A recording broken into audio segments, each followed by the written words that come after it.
Hello, my name is Celinska-Janowicz, and I am an assistant professor at the University of Warsaw, Poland, at the Center for European, Regional and Local Studies, EUROREC. Today, I would like to tell you about the resilience of the British High Street and its public space. I am presenting the results of the project financed by the Polish National Agency for Economic Exchange. I conducted this project at the Said Business School at the University of Oxford.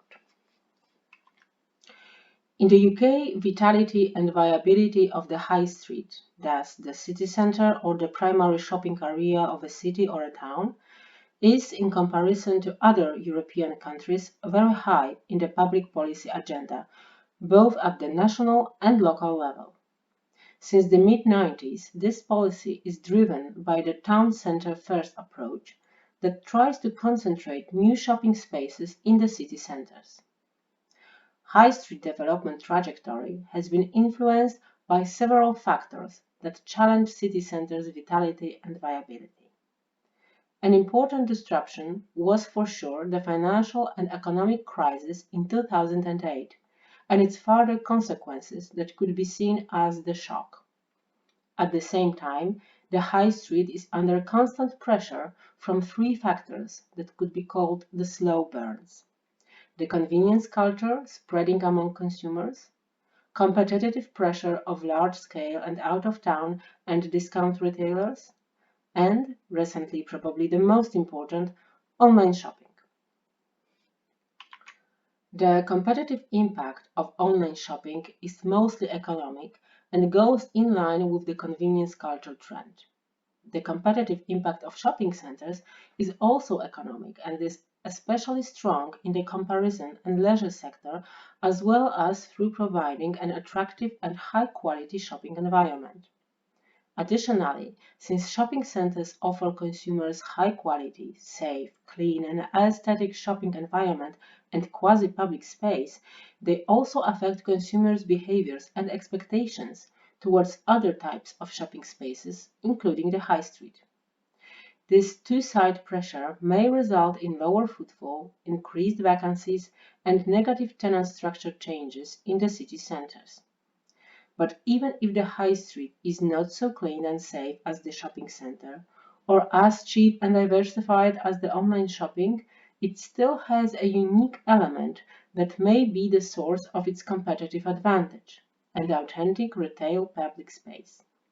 So we can assume that by protecting and improving high street public space, we can increase its attractiveness and thus build resilience and adaptive potential that are essential if the high street is going to survive in these difficult times. The resilience I mentioned is understood in this context from the evolutionary perspective. It means that the aim is not to simply bounce back after a one-time shock, but rather to constantly adapt to changes and shocks in the environment that shape the evolutionary dynamics and trajectories over time. From this perspective, we can argue that the high street resilience is composed of the economic resilience, built by such factors as the level of businesses' profits and the offer for consumers, and the public space resilience, built by the atmosphere and the quality of public realm. For both types of resilience, extremely important are also footfall, which is the source of economic success and social attractiveness, and the level of vacancies, that is not only a sign of economic problems, but also a factor that may discourage people from visiting the city center. So let's see if the attractive public space actually contributes to the high street resilience. In February this year, I conducted a survey among Oxford city centre visitors. Oxford city centre is a medium-sized city centre with typical city centre comparison brands and a city centre large shopping mall, the Westgate, opened in 2017. The results show that the more positive opinions about the quality of the public space, the longer the shopping and leisure visits, as well as the visits only to hang out in the city center.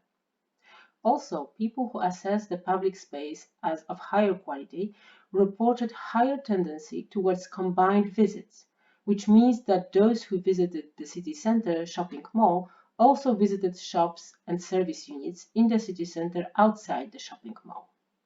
The more positive opinions about the public space, the more often also visit to the city center to preview products before buying them online, so an activity that combines online and offline shopping. Among various features of the public space, one has an especially strong impact on the preference for offline rather than online shopping, and that feature was safety. In the Oxford city centre context, safety was mostly related to the safety of pedestrians in the areas where they are mixed with the bus traffic. It suggests that pedestrianisation that guarantees that pedestrians feel safe is an important factor attracting people to traditional shops in the city centres.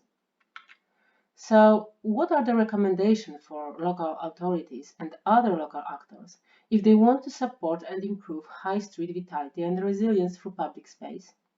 The idea is to attract and keep people in the city center, remembering that what attracts them are not only, in categories proposed by Jan Gehl, necessary activities such as shopping, so the retail and non-retail offer, but also optional and social activities, which can be strongly supported by the quality of public space. So, what could be recommended are pedestrianization, that is in line with the sustainability and climate change policy of zero-emission zones, creating opportunities for commercial as well as non-commercial activities, supporting categories immune to online competition, such as leisure, food and beverages, and entertainment, and addressing needs of various groups by providing such facilities as toilets and resting places or green areas. Okay, so all these are really great recommendations until we realize that now we have to take into account one more factor that wasn't predicted several months ago: the coronavirus and restrictions in using public spaces related to the pandemic. Apart from the lockdown situation, when public spaces in our cities were completely empty, we have to face now a new reality when we need to learn how to live with the pandemic. Although predictions are now extremely difficult, we can assume that during the next months, at least, people will have to learn how to use public space and the city centers in new ways. In April, I did a quick ad hoc online survey among Oxford residents, and it is very clear that the city centre and public space was no longer an attractive environment, but rather a contamination zone. 73% of respondents haven't visited the city centre since the beginning of the pandemic, and 39% haven't visited any physical store during that time. And we should remember that in Oxford city centre, was not only an important shopping destination for comparison, but also for food shopping. Among those who have visited the city center, 57% spent there no more than 30 minutes, so their visits were as short as possible, and 73% were afraid of infection during shopping because of the crowds. And only 35% declared that they plan to visit the city center for shopping as soon as it will be possible, and 49% for dining out. So, how the earlier recommendations look now? The first recommendation was that high-quality public realm should be treated as a city center asset and advantage that keeps people in the city center. But when people are afraid of other people and try to reduce the time spent in public space as much as possible, it is pointless and actually socially irresponsible to try to attract and keep them in the city center. We agreed that pedestrianization and creating zero-emission zones attracts people to the high street and make them feel they're safe and comfortable. But now car is perceived as a safer mode of transport than public transport or walking, so pedestrian zones are practically dead. Local authorities and other local actors had tried to create an attractive city center environment, offering people complementary commercial and non-commercial possibilities and activities. However, the economic crisis we are entering now will for sure reduce the number of businesses, especially those operating offline and based on social interaction. Numerous handbooks and guidelines for local authorities suggested to support and develop categories immune to online competition, such as leisure, restaurants, cafes, pubs, bars, since they increase the dwell time and consumer spend in the city center. Paradoxically, leisure and catering that were seen as the most resilient to online competition before the pandemic, during the pandemic occurred to be the most negatively affected by the social distancing regime. The last recommendation was to create public spaces that will address needs of various groups and enable them to spend as much time as possible in the city center. In the pandemic context, the public space became thus a transit space, used only to move from one place to another and not to spend time or interact with other people. So its potential to build high street competitive advantage practically disappeared. Of course, the current situation is extreme, and with time the restrictions will be lifted. But we can expect that the way people shop and use public space will change somehow, and that we will need new ideas on how to build city centers' attractiveness, especially in comparison to online shopping that has become now much more popular.